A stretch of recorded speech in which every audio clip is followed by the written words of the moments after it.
Nah, sekarang kita mulai melihat bagaimana tuduhan-tuduhan kontradiksi tadi. Hakal dama ini merujuk kepada siapa? Apakah ini bicara tentang darahnya Yesus yang tidak bersalah, atau darahnya Yudas si pengkhianat? Pada tiga hal. Siapakah yang membeli tanah? Yudas Iskariot atau imam-imam? Itu satu. Kedua, Yudas Iskariot gantung diri atau jatuh tertelungkup? Itu dianggap sebagai pertentangan kedua. Ketiga, alasan disebut tanah darah. Darah orang yang tak berdosa atau darah pengkhianat? Kita bisa membandingkan dua teks ini. Ya, yang pertama Kisah Rasul pasal 1 ayat 18 sampai 19.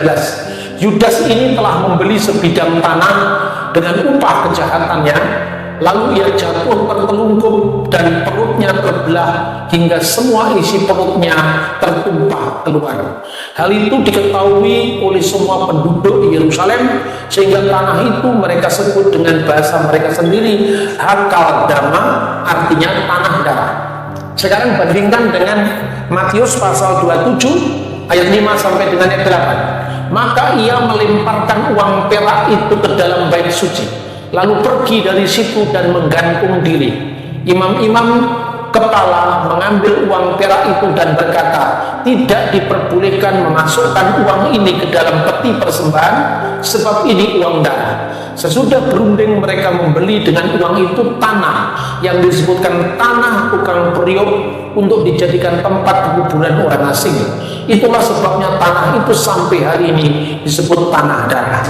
Nah, ini oleh para polemikus di luar iman Kristen dianggap Alkitab saling bertentangan. Kita bisa bandingkan terjemahan Alkitab yang standar, terjemahan baru dalam bahasa Indonesia, dengan terjemahan bahasa Indonesia masa kini. Kalau dalam bahasa Inggris Anda bisa membandingkan misalnya antara King James Version atau New International Version, dengan Anda bandingkan misalnya terjemahan Good News English Version. Ya, satu itu, ini orang salah paham lagi nih. Alkitab kok banyak versinya, kitab suci manapun di dunia juga banyak versinya. Cuman karena orang Kristen itu karena mewarisi budaya barat yang liberal, makanya terjemahan disebut versi. Maksudnya bukan versi Alkitabnya beda, bertentangan itu enggak, terjemahannya berbeda. Ya, nah kita lihat kenapa ada terjemahan yang berbeda, metodenya berbeda. Singkat kata gini, kenapa ada terjemahan bahasa Indonesia sehari-hari? Misalnya, bahasa apapun itu kalau diterjemahkan dalam bahasa lain itu selalu mengandung distorsi. Kenapa demikian? Karena memiliki idiom, ungkapan-ungkapan yang apabila diterjemahkan dalam bahasa lain bisa salah paham. Maka ada Alkitab yang mempertahankan bentuk idiom aslinya. Misalnya, ya, dengan demikian kamu menaruh bara api di atas kepalanya.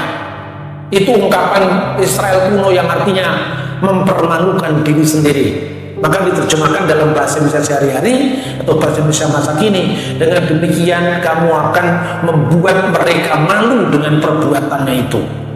Ini mirip kalau Anda kenal bahasa Indonesia, ada udang di balik batu. Coba terjemahkan dalam bahasa Inggris kan bisa kacau balau itu. Ini ungkapan itu kalau diterjemahkan apa adanya harus memahami budaya aslinya. Tapi kalau diterjemahkan mesti ada yang namanya dynamic equivalent translation. Artinya apa? Terjemahan yang mencari equivalent, yang equal dengan makna aslinya. Makanya Saulus, sukar bagimu menendang kegala rangsang. Menendang kegala rangsang itu ada ungkapan yang artinya mempersulit diri sendiri dengan melawan yang tidak seimbang. Maka diterjemahkan dalam bahasa Indonesia masa kini, kamu jangan mempersulit dirimu sendiri dengan melawan pencipta. Nah, inilah yang namanya terjemahan dinamis. Nah, dalam terjemahan dinamis, ayat ini terjemahkan demikian: Yudas ini telah mendapatkan tanah kuburannya dari upah pengkhianatannya yang jahat. Dia jatuh dan mati dengan perutnya terbelah sampai isi perutnya keluar semua. Jadi kata membeli ini dalam bahasa aslinya adalah ekte-satu. Itu membeli dalam pengertian ungkapan yang sifatnya simbolik. Lain dengan membeli secara transaksional, kira-kira seperti itu. Jadi yang membeli ya imam-imam tadi, karena itu uang pengkhianatan, uang darah, tidak boleh dipersembahkan jadi korban, lalu dibelikan tanah untuk kuburan asing. Jadi yang membeli secara transaksional adalah imam-imam kepala. Yudas tidak pernah membeli tanah. Jadi kata membeli XT1 di situ maknanya mendapatkan. Itu ungkapan kira-kira kalau orang Betawi bilang begini, lu jual gue beli. Mana yang dibeli? Itu ungkapan lu jual gue beli. Ngerti nggak betul ya? Itu ungkapan yang sifatnya bukan transaksional, kata membeli di sini. Seperti itulah teks yang dipakai di dalam Injil. Maka membeli secara transaksional itu adalah egurasan. Membeli ungkapan yang artinya mendapatkan itu adalah XT1. Jadi jelas ya, teks ini tidak bertentangan. Ini idiom yang harus disesuaikan, makanya terjemahan bahasa sehari-hari menggunakan terjemahan idiom tadi, mendapatkan tanah kuburannya sebagai upah pengkhianatan. Apa yang dilakukan Yudas Iskariot itu mirip dengan Bileam bin Beor. Bileam itu mendapatkan inspirasi Tuhan. Bahkan di dalam Talmud Yahudi, ya, Bileam ini dianggap sebagai salah satu dari 7 nabi-nabi bagi bangsa non-Yahudi. Disebut Nebi Leumot Haulam, nabi untuk bangsa bukan Yahudi. Tapi akhirnya terjatuh karena apa? Dia dibayar untuk mengutuk Israel. Jadi jatuh karena apa? Jatuh karena dia dibayar. Ini mirip dengan Yudas. Sebagai murid Yesus juga jatuh karena 30 perak. Makanya teks ini bisa dibandingkan. Yudas ini telah mendapatkan tanah kuburannya dari upah pengkhianatan yang jahat. Bandingkan, oleh karena itu mereka telah meninggalkan jalan yang benar, maka tersesatlah mereka lalu mengikuti jalan Bileam anak Beor yang suka mendapatkan, yang suka menerima upah dari perbuatannya yang jahat, menjual pelayanan. Ya, jadi artinya di sini kata XT1 itu bukan membeli transaksional, sejarah akal dama, tanah darah. Bagaimana ini letaknya di mana? Di Ben Hinnom yang namanya Yudas ini gantung diri, ya letaknya di Ben Hinnom, jatuhnya itu. Pada zaman dulu lembah ini dijadikan tempat penyembahan berhala dan dinubuatkan bahwa tempat ini tidak disebut lagi Tofet atau lembah Ben Hinnom, melainkan lembah pembunuhan. Hamakom, Haseh, dan Keniyin. Tempat ini penuh dengan darah orang-orang yang tidak bersalah. Nubuat ini sejalan dengan kitab Nabi Zakaria, maka disebut tanah darah. Jadi apa yang disebut tanah darah dalam Injil Matius itu penggenapan nubuat dari kitab Nabi Yeremia, kitab Nabi Zakaria, dan di tempat itu disebut sebagai tanah darah. Sementara kalau di dalam Kisah Para Rasul, akal dama itu versi rakyat. Jadi kira-kira begini, matinya Yudas dengan pengkhianatannya itu menggenapi nubuat Yeremia. Nubuat bahwa tanah itu disebut tidak lagi Tofet, tapi tanah pembunuhan, karena darah tidak berdosa telah ditumpahkan. Kira-kira seperti itu. Jadi ayat itu menggenapi nubuatan Yeremia itu yang ditulis oleh Matius. Sementara yang ditulis oleh Lukas dan Kisah Para Rasul itu adalah perspektif dari cerita rakyat. Satu tempat itu dinamakan lebih dari satu alasan itu kan lazim kan? Saya berikan contoh dari jauh-jauh. Kota Malang. Siapa yang tinggal di Kota Malang, Jawa Timur? Tahukah Anda dari mana asal-usul Kota Malang? Ada dua versi. Satunya versi sejarah, ya, kata itu berasal dari bahasa Jawa kuno, Malang Kuseswara. Mala itu artinya penyakit, termasuk penyakit sosial. Angkuca telah dikalahkan. Iswara itu adalah versi Hindu untuk sebutan Tuhan yang Maha Kuasa. Tuhan yang Maha Kuasa telah mengalahkan kejahatan. Mala Angkuca Iswara, jadi kota Malang Kuseswara menjadi Malang. Itu alasan pertama. Itu disebutkan dalam Prasasti Matiase tahun 907 Masehi. Yang kedua versi rakyat. Versi rakyat ini, ketika tentaranya Sultan Agung menaklukkan Jawa Timur, orang-orang di lokal setempat itu menghalang-halangi tentara Mataram masuk ke tempat itu. Lalu dikatakan dalam bahasa Jawa, "Kowe ojo malangi aku, kamu jangan menghalang-halangi saya." Nah pertanyaannya, ini bertentangan nggak bertentangan? Itu memang ada dua, yang satunya dinamakan berdasarkan versi Mataram dan itu lebih baru, yang satunya yang lebih tua lagi, sebelum Mataram datang ke situ sudah ada tempat yang namanya Malang. Karena sejak tahun 907 kan sudah ada satu tempat itu tadi yang disebut tanah darah, darah orang tidak berdosa dikorbankan, lembah Ben Hinnom, itu sudah ada dalam kitab Nabi Yeremia, dan Matius menggenapi nubuatan itu. Tetapi ketika Yudas mati di situ, kemudian orang tidak lagi datang ke tempat itu karena apa? Tanah itu menjijikan, disebut tanah darah. Itu cerita penduduk Yerusalem. Seperti cerita penduduk kota Malang menamakan kota mereka Malang. Sekarang ada versi baru lagi, makanya bisnismu bangkrut terus karena kamu tinggal di kota Malang. Nah ini Malang versi lain lagi, ya toh? Nah sekarang yang ketiga baru, Yudas Iskariot matinya gantung diri atau perutnya terbelah. Ini orang yang kurang literasi dianggap pertentangan itu, ya kan? Tapi mau saya sebutkan di sini, dua-duanya tidak bertentangan. Kalau Anda membaca satu buku yang biasanya dibaca orang itu ya, misalnya dia Dictionary of the Bible Difficulties, jadi dictionary untuk kesulitan-kesulitan dalam Alkitab. Buku itu diterbitkan oleh Zondervan, Anda bisa beli buku itu. Ayat ini dijelaskan, ini keduanya tidak bertentangan katanya. Matius pasal 27 itu berbicara tentang cara matinya Yudas, yaitu gantung diri. Sementara dalam Kisah Para Rasul bukan cara matinya Yudas, tapi keadaannya Yudas ketika dia mati.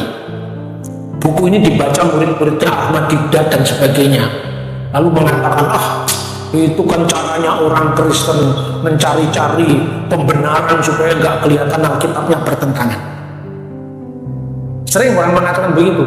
Matius bicara tentang cara matinya Yudas dengan gantung diri. Lukas dalam Kisah Para Rasul berbicara keadaannya Yudas ketika dia mati. Jadi direkonstruksi. Yudas itu gantung diri, sebelum dia mati dia jatuh dulu ke tanah, lalu perutnya terbelah. Itu katanya Dictionary of the Bible Difficulties. Kalau rupanya, kalau mungkin saja, kalau barangkali logika kaum polemik masih protes, maka inilah saksi sejarah yang tak terbantah, yaitu tulisan Papias yang disebut fragmen Papias, yang jelas-jelas mengatakan bahwa Yudas gantung diri, dan sebelum dia mati, masih kira-kira sakaratul maut begitu, talinya putus.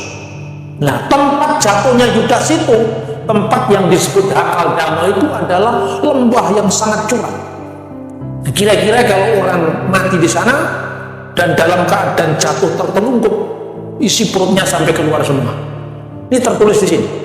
Nah, ini nulis ini lebih daripada Dictionary Bible yang ditulis orang di abad 20 kan? Karena yang nulis ini Papias, Uskup Hierapolis, muridnya Rasul Yohanes yang nulis Injil. Sekarang gimana lagi bantahnya? Nah, kita lihat teksnya sekarang. Inilah teksnya dalam bahasa aslinya, bahasa Yunani, The Fragment of Papias.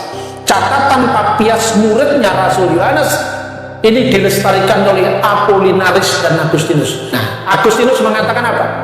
Cum sibi alifacit et dejectus in faciam disruptus es medius. Yudas menggantung dirinya tetapi talinya putus sehingga dia jatuh mati. Ini ada mata rantai yang terus menerus dari generasi ke generasi, dan kita akan lihat teksnya secara utuh supaya kita bisa lihat. Nah, ini keterangan Papias, muridnya Rasul Yohanes. Dia mengatakan ini, Yudas tidak mati karena gantung diri, tetapi tetap hidup karena talinya putus sebelum ia tercekik sampai mati. Kisah Para Rasul menyatakan dengan jelas, Yudas jatuh dengan kepala di bawah, perutnya terbelah dan ususnya keluar.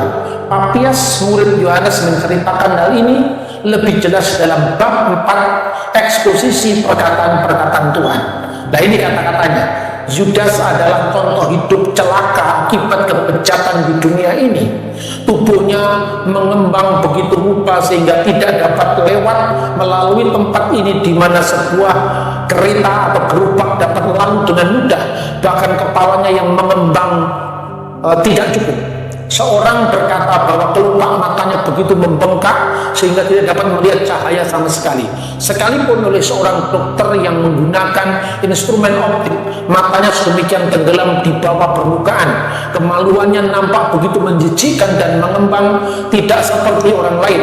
Keluarlah nanah dan cacing dari setiap bagian tubuhnya, sangat memalukan dirinya sendiri. Setelah banyak kesengsaraan dan penghukuman, kata mereka, ia akhirnya meninggal di tempatnya sendiri.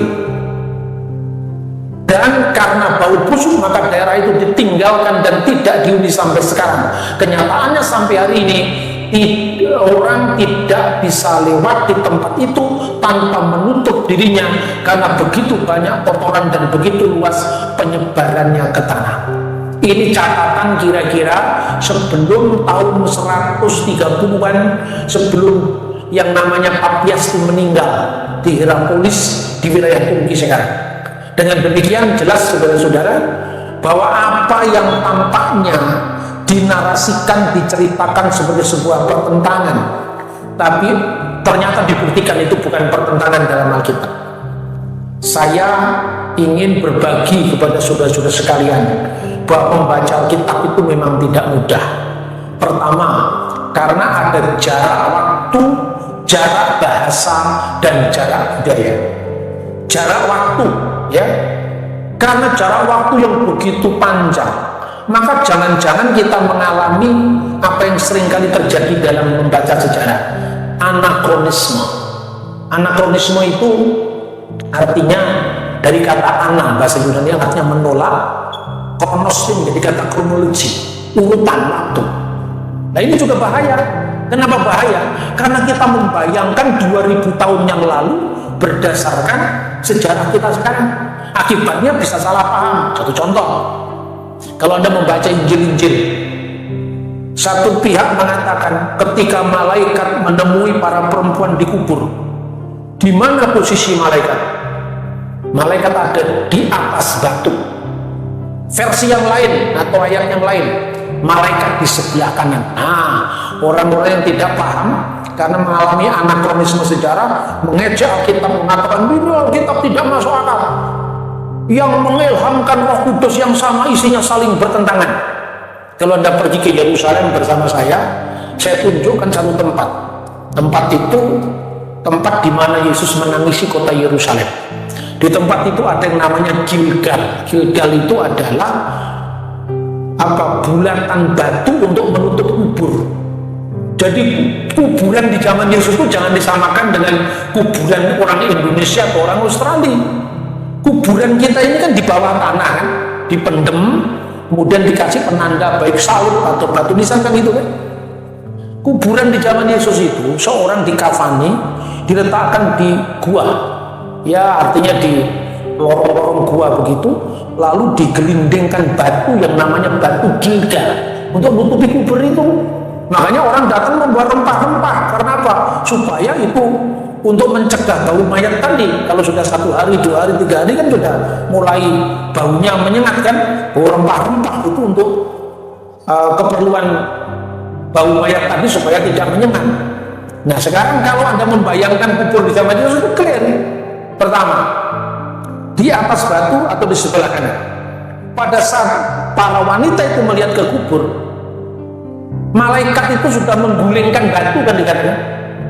Lah kalau batunya terguling di kanan, sama nggak di atas batu atau di sebelah kanan? Posisi duduknya di atas batu, karena batunya digelindingkan ke kanan, ya di sebelah kanan. Apa sulitnya? Ini bukan pertentangan. Karena kita tidak paham, karena jarak waktu yang jauh tadi, karena kita bayangkan seperti sekarang. Contoh, Alkitab hanya mengatakan Yesus diletakkan di palungan.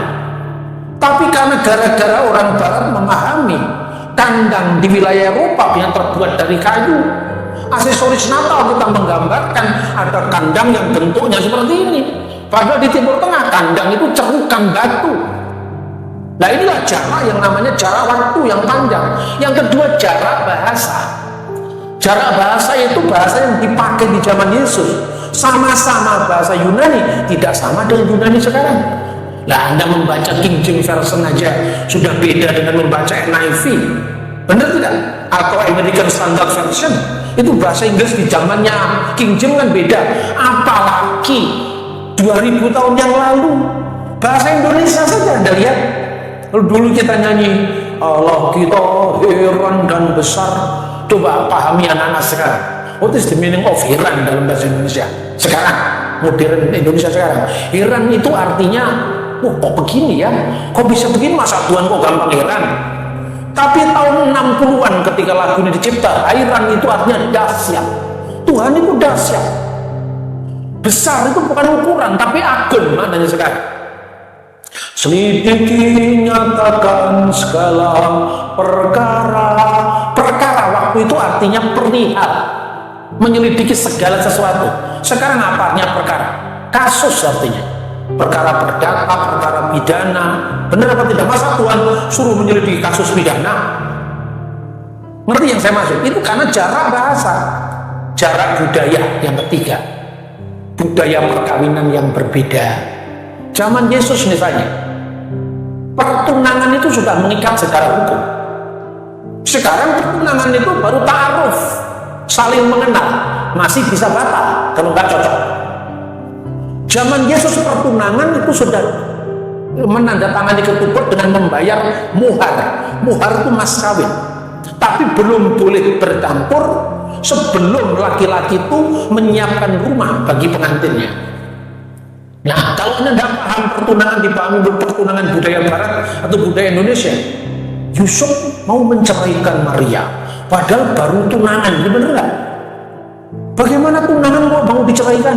Karena tunangan pada masa itu bagian dari perkawinan.